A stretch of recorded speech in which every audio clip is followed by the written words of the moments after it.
In this mobility video, we're going to go through what I call a four-way band stretch. So you're going to need a resistance band, a TheraBand, a physio band if you have a yoga strap.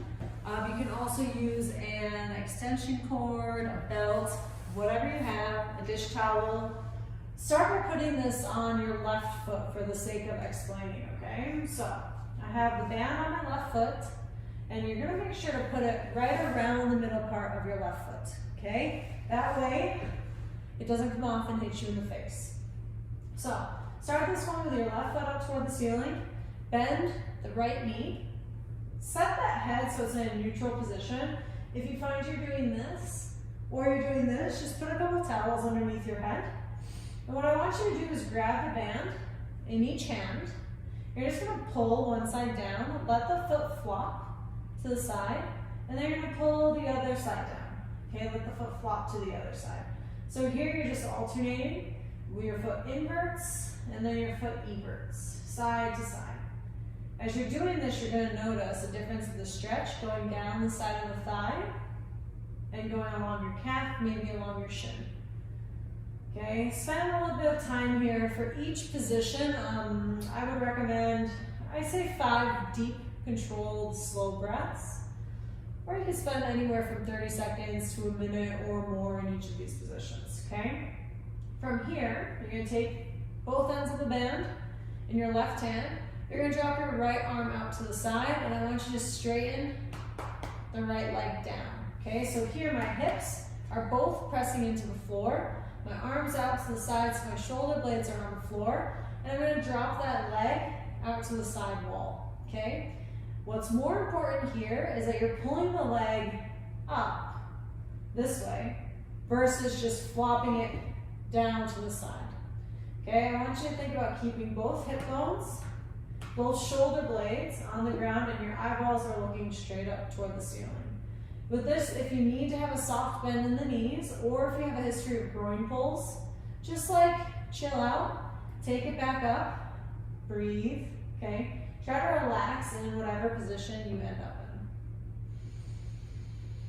in. Take one more deep breath. And then you're going to take the ends of the band in the right hand.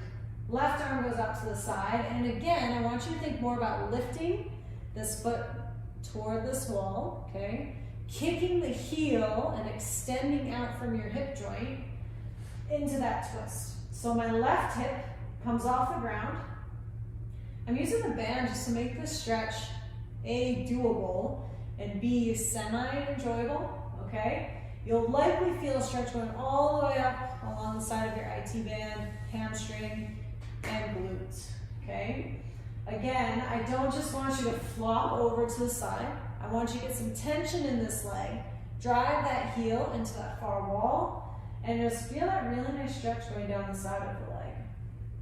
One more time, breathe in. And then exhale.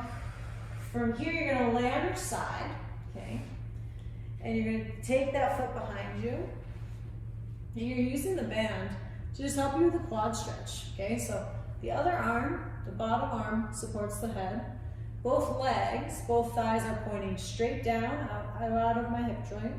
And my knees are stacked on top of each other. A couple things I see here with this one is people flip the knee up, bring it down so the thighs are parallel, or they pull their knee forward. You want that band to just be kind of tugging on that foot. It's the exact same position, gang, as if I have my foot in my hand here. The only difference is I'm just letting the band do more of the work. To increase the tension, just pull a little bit more on that band, okay? One thing to really exaggerate the stretch in this position is if it's my left foot, my left shoulder, I want to think about squeezing my left butt cheek. And if I'm looking at myself from a bird's eye view, I want to press my hip forward. So ear, shoulder, hip, knee are in one straight line, and I'm really trying to open through the front of the hip, okay? Take one more deep breath, squeeze that left glute, point that knee down, pry that hip open. Exhale. And then I got one more stretch for you. You're gonna go straight up, keep that band on your left foot.